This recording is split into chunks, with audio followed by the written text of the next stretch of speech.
It's 2015. At a bustling airport, a 16-year-old girl named Ria clings to her mom in a tight hug. Her mom, her face pale but her smile warm, looks into Ria's eyes. "I'll write to you every day, I promise," she whispers, her voice a little weak but full of love. Ria nods, tears welling up, and watches as her mom boards the plane. She watches it taxi down the runway, lift into the sky, and disappear into the clouds. But that plane, it never landed.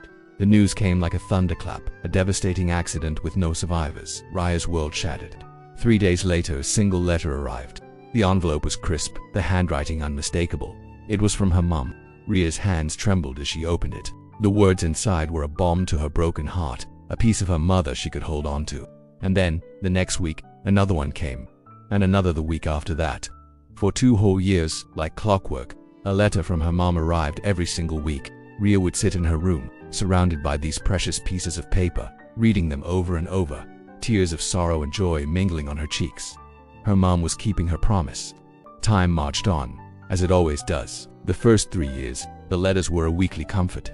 By the 5th year, they started arriving monthly, marking bigger milestones. Ria graduated high school, started college, fell in love. Each letter seemed to know just what she was going through, offering the perfect words of advice, encouragement, and unconditional love. Then, in the 7th year, they stopped. The mailbox remained empty. Ria thought, with a heavy heart, that it was finally over.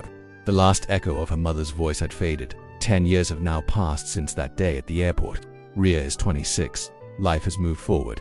She's married to a wonderful man, and they're expecting their first child. It's her birthday, and she's sitting alone in a quiet moment, a hand resting on her growing belly, lost in thought. Suddenly, the doorbell rings. She opens the door to find a postman holding a single, faded yellow envelope. He hands it to her, and she sees the postmark, dated 10 years ago. Her breath catches in her throat. Her hands are shaking so much she can barely open it. Inside, she finds the familiar, beautiful handwriting. "My sweet Ria," it begins. "If you're reading this, it means I'm no longer there to say it in person. Before I left, I wrote 520 letters. I wanted to make sure I could talk to you every week until you were grown. Today is your 26th birthday, and this is the last one. I always dreamed of being there when you became a mother yourself. So I asked the post office to deliver this final letter to you on this exact day.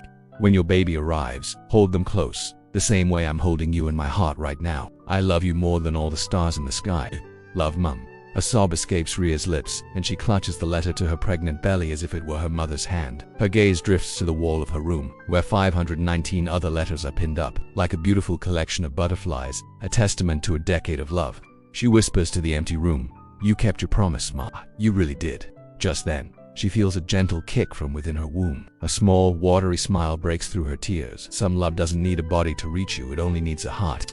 Later, as she and her husband discuss names for their baby girl, Ria knows, without a doubt, what her name will be. She carefully places the final, precious letter into a frame, preserving the last piece of her mother's incredible promise. The last letter always arrives exactly when you need it most. Thank you for watching. If this story touched your heart, please subscribe and tag someone in the comments who might be missing someone today. You are not alone.